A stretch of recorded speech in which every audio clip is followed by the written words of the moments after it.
Alright, just a bit of an update with the box killer. So we ripped all the head off, and basically what we found is the gasket has just rotted away. And we've seen this happen before on a few of these, that basically, you know, they're 30 years old now, and they might sit for a long time, you know, when they're shipped over from America, and they might sit for a while anyway. This one we imported, and yeah, so it's a 94, and it's been in the car for, I think, 5 years now. And the only thing it had was head studs put in it. So, yeah, like as you can see, like the gasket's all bubbled.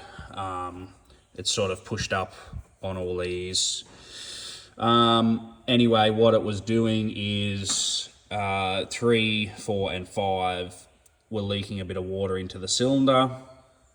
There's a little bit of pitting and that in there, which is fine. Like we'll probably give it a little touch up with the hone just to take the pitting out.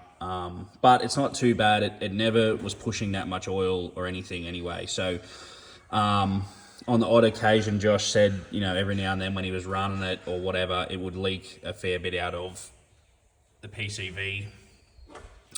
So the other thing that we found is it is basically pushing cylinder pressure out into the push rods on the back 3, and then obviously that compression is going down into the PCV setup and then pushing, you know, a bit of oil out. 1, 2, and 3 are perfect. They've still got cross hatching all the way. Well, they've all got cross hatching, but you know, 1, 2, and 3 are perfect. It's just 3, 4, and 5 have just had that little bit of water seeping in there. So yeah, we gave it all a clean up, and we're just waiting on the new head. So we sent the old head down to our machinist, and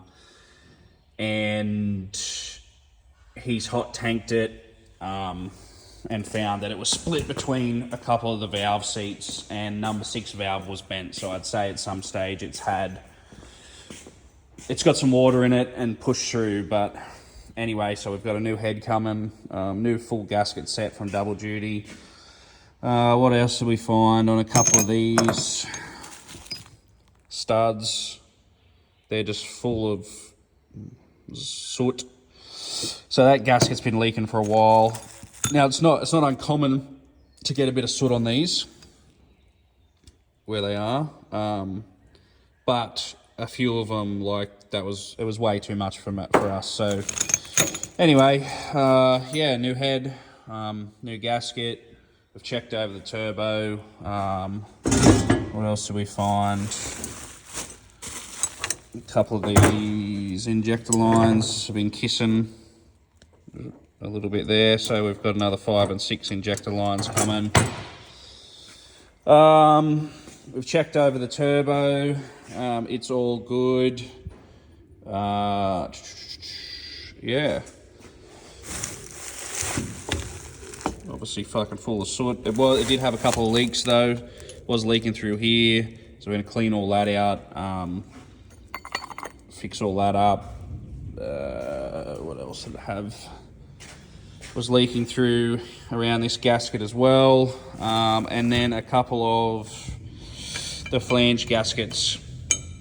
I don't think they were fucked, but maybe they just need to be retensioned at some stage, and the amount of abuse this has copped, it's just sort of pushed them out. So anyway, yeah, that's this thing all sort of pulled apart. We'll get the head, hopefully today or tomorrow, we'll get the head back, or the new head. We've got a freeze plug to go in down there as well, because you only put 2 in. Anyway, that one literally just fell out. It was leaking water as well. But yeah, that's where we're up on this one. We'll get it all back together, tension the head down, do a hot retorque on it so it's all good to go. We've got a steering shaft to swap out because the old one's fucked. I mean the rag joint's fucked. And yeah, a couple of seals and that on the front. Hopefully by the end of the weekend, she's up and running again.